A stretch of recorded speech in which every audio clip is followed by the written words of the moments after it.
Hello student. आज मेरा ये यूट्यूब में पहला फर्स्ट लेक्चर है, या लेक्चर बोले या एग्ज़ाम बाइट से रिलेटेड मैंने एक मुहिम स्टार्ट करी हुई है। तो इसमें हम ये देखेंगे कि किसी भी एग्ज़ाम में कुछ एक इम्पोर्टेंट टॉपिक आते हैं और वो हमेशा ही उस एग्ज़ाम में आते, किसी भी एग्ज़ाम में आते ही रहते हैं। तो आज की जो हमारी एग्ज़ाम बाइट की सीरीज़ है, तो उसमें आज हम लोग आपको जो भी हमारा हिस्टोरिकल बैकग्राउंड था, जब ईस्ट इंडिया कंपनी भारत में आई हुई थी तो वो कैसे आई, उसने कैसे रेगुलेशन लाई, तो उससे रिलेटेड जो कुछ एक टॉपिक, कुछ एक पॉइंट जो वनडे एग्ज़ाम पे आते हैं, तो उसके रिगार्डिंग हम उससे रिलेटेड हम यहाँ पे एक सीरीज़ स्टार्ट कर रहे हैं।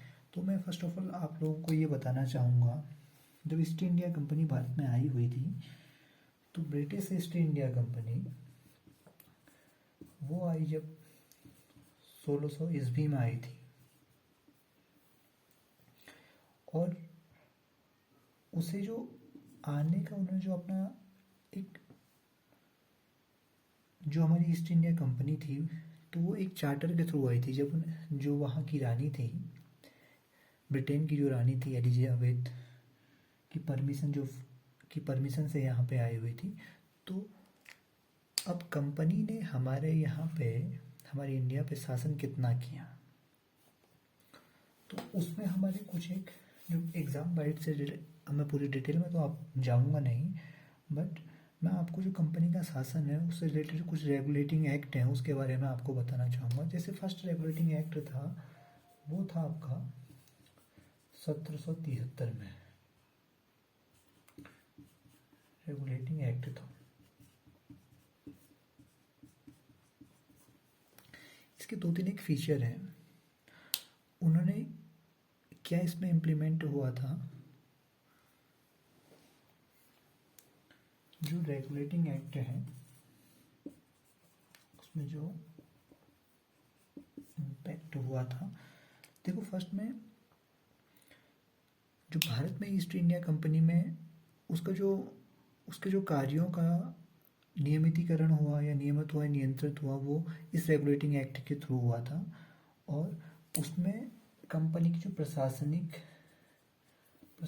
और जो राजनीतिक इकाई है, प्रशासनिक प्लस जो राजनीतिक इकाई है, वो उनको मान्यता मिली थी। और हम इसे ये कह सकते हम इसे ये कह सकते हैं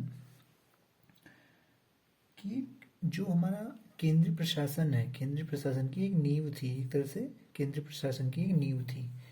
अब देखिए उसकी जो विशेषताएं हैं, इसमें था क्या था, फर्स्ट में हम आपको बताएंगे। इसमें जो था वो जो गवर्नर थे यहाँ पे, फर्स्ट में governor of general of Bengal के गवर्नर जनरल की यहाँ पे एक पोस्ट दी गई थी। बंगाल का जो गवर्नर जनरल था उसकी पोस्ट दी गई थी। और उसके अधीन किसे किया था, मद्रास और बम्बई को। उस टाइम पे मुंबई नहीं, बम्बई हुआ करता था। और जो हमारे बंगाल के पहले गवर्नर जनरल थे, वो थे कौन थे, लॉर्ड वॉरेन हास्टिंग थे, फर्स्ट गवर्नर जनरल थे बंगाल के, ठीक है, वो तो हास्टिंग थी। अब बंगाल, इनके अंदर जो गवर्नर, किसके गवर्नर थे, जो गवर्नर थे मद्रास के और बम्बई के थे,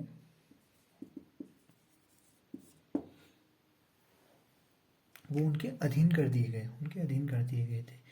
और इसमें हमें सबसे बड़ी बात एक है इम्पोर्टेंट, जो हर एग्ज़ाम में आती है, इसमें जो सुप्रीम कोर्ट की स्थापना थी, मतलब कलकत्ता जो एक उच्चतम न्यायालय बोलेंगे हम उसे, उसकी स्थापना की गई। किसकी की गई, कलकत्ता उच्चतम न्यायालय की इसमें एक स्थापना की गई। और इसके तहत हमें एक पॉइंट और है इस पे, इसके तहत हमें जो कंपनी के इसके जो कंपनी के कर्मचारी थे, जैसे जो ईस्ट इंडिया कंपनी के जो कर्मचारी थे, उन्हें इंडियन से जब यहाँ व्यापार करते थे तो उन्हें कहते ना एक वो लेना, कमीशन लेना और गिफ्ट लेने मैंने प्रबंध कर दिया था, मतलब इसका बंधन कर दिया गया था। वो ये गिफ्ट और रिश्वत नहीं ले सकते हैं। और फिर कंपनी ने क्या किया, कोर्ट ऑफ डायरेक्टर के माध्यम से इस पे कंट्रोल किया गया था। ब्रिटिश सरकार का जो कंपनी पे कंट्रोल था वो कैसे हुआ, कोर्ट ऑफ डायरेक्टर की मदद से हुआ था, जिसे हम जो कंपनी की गवर्निंग बॉडी थी उसने इस पे नियंत्रण करना स्टार्ट किया। तो दोस्तों ये मेरा आज पहला लेक्चर था, आज मैं बस स्टार्ट कर रहा हूँ। तो आप ये बताइएगा कि आपको ये लेक्चर कैसा लगा। Thank you.